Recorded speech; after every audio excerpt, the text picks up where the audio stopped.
The biggest publishing house in our division, the Philippine Publishing House, we have 180 workers. Brother Elmer, diba? 180 workers.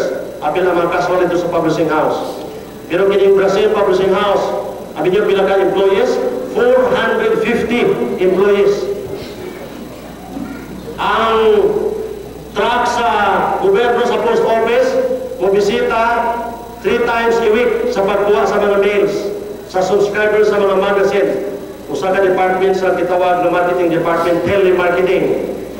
20 ka mga sekretaris, ang trabaho sa mga sekretaris niya sa mga department, 20 ka sekretaris sa kitawag telemarketing department, ang pag-receive sa call sa mga order sa mga kaigsuunan, ang pag-receive sa call sa mga customers sa public sa pinaagis telephone, order, buying and selling. You can just think of that.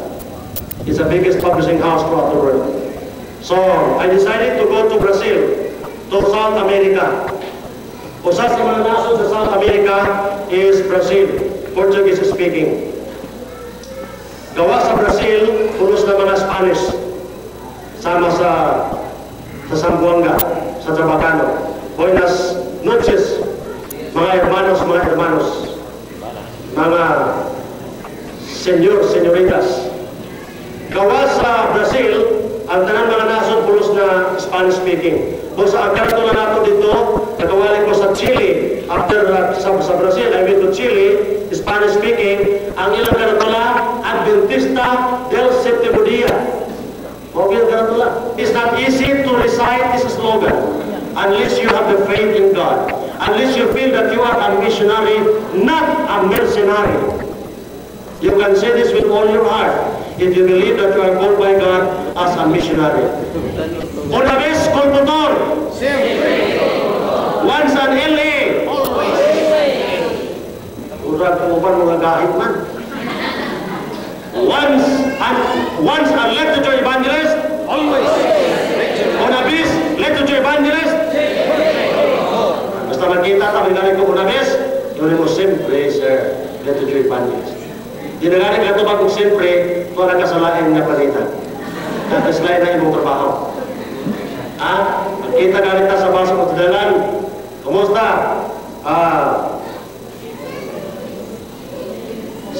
Onabis? Yan.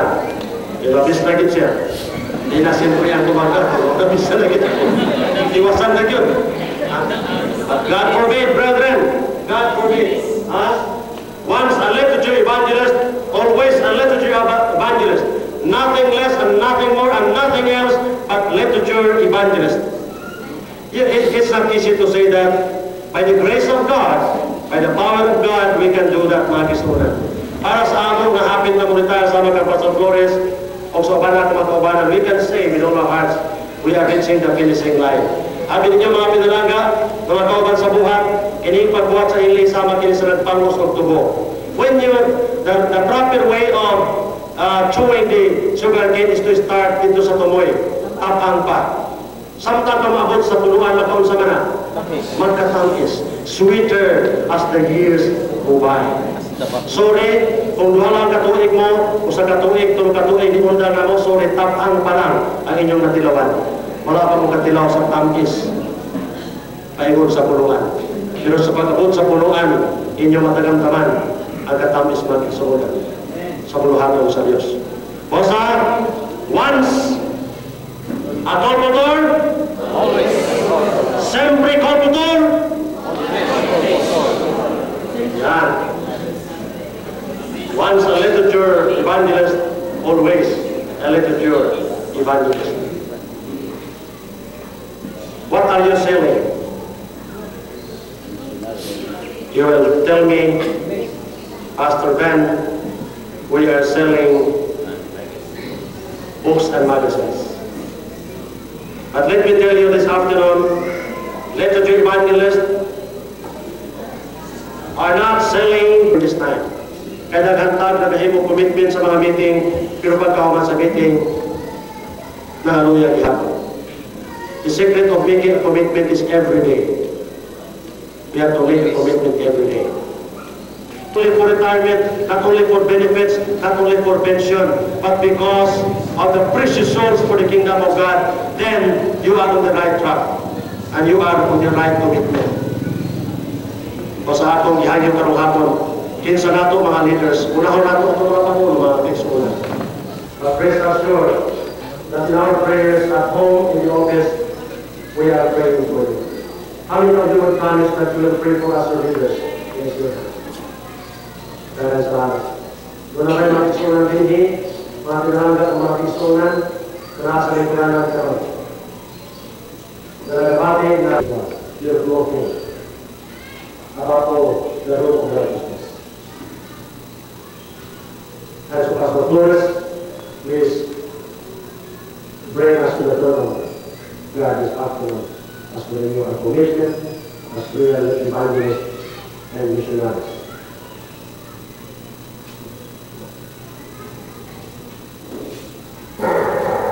Magapo. Ang langit mo naman, maligugmaong na Diyos, suod na igala.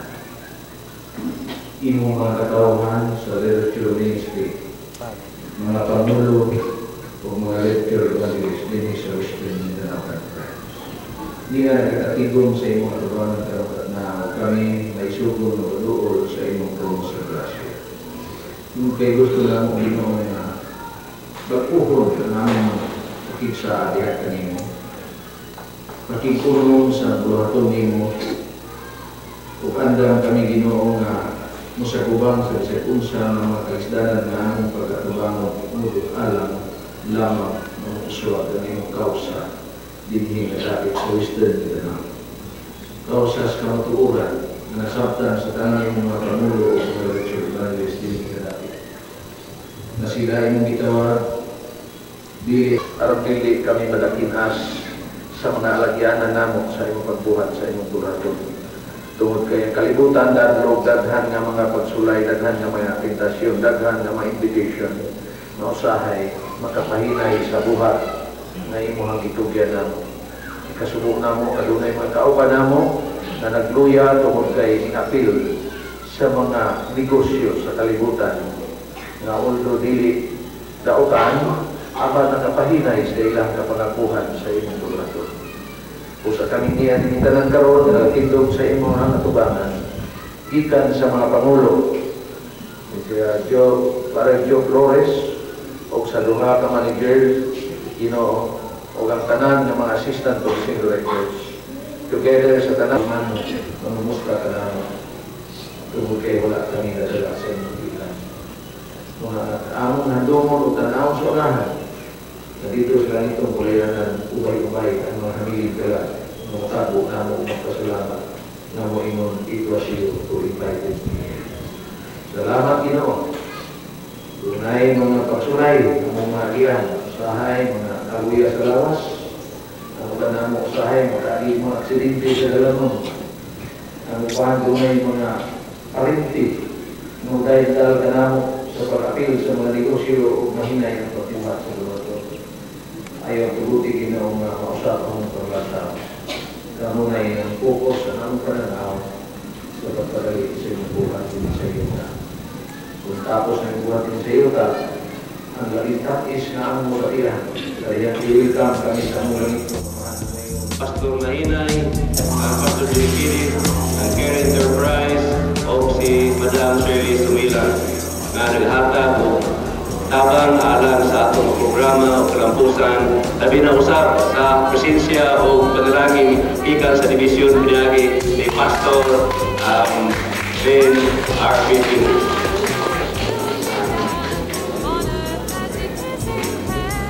O gani mga higala nga kauban sa bulan. Kung aduna sila plano nga muuli karon, our kitchen is ready to serve before you leave. Kay igsoon ang mga APD at 7 o'clock.